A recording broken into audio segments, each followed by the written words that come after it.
Pavasaris ir laiks, kad dabā viss mostas.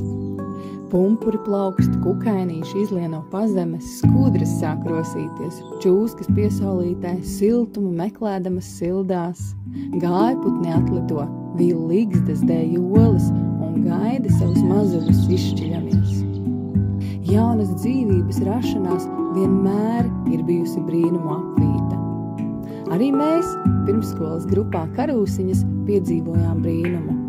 Mūsu mēneša projekts Piedzimšana rezultējās ar 12 maziem veselīgiem cāļiem. Kā projektu realizējām? Ko piedzīvojām?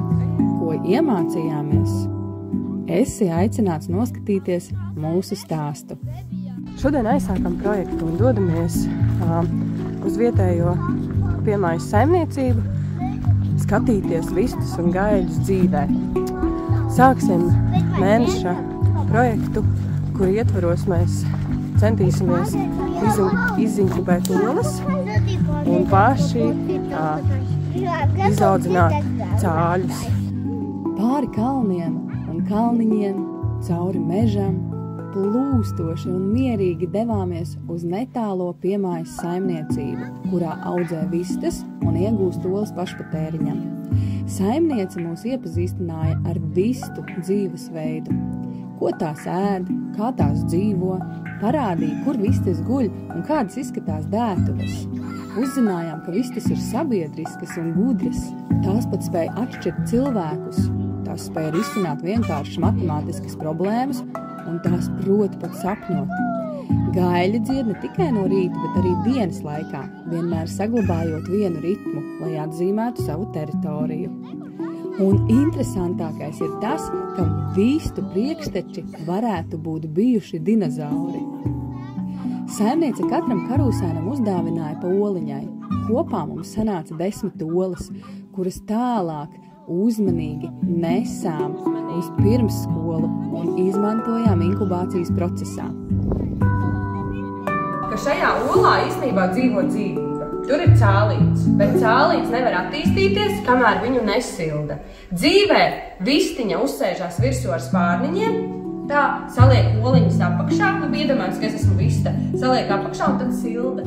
Tālāk gatavojāmies inkubācijas procesam, kur olas skaitījām, dezinficējām, runājām par to, ko cilvēka veselībai labu dod olu ēšana. Bērniem tika skaidrots, kā dzīves vistas vietā mūsu olas sildīs inkubatorus.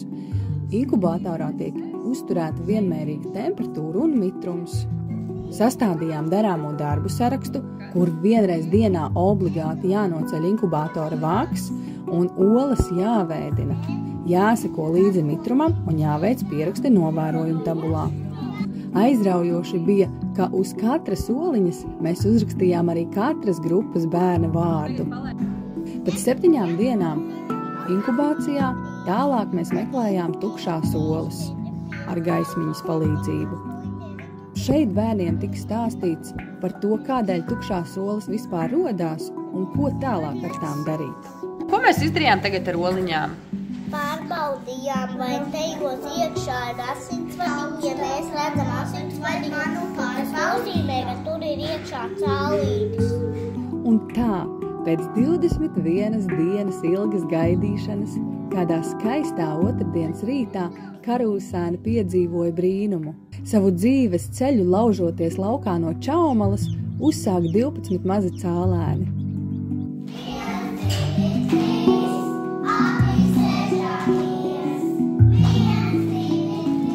Gatavojam tiem pagaidu mītni, izzinām, kādi rīki būs nepieciešami, lai cālēniem nodrošinātu atbilstošu dzīvošanu, kādus traukus izmantosim, kāda izskatās barība, cik daudz jālai ūdens, kāds ūdens, kādēļ vajadzīga sildlampa un tieši sarkana.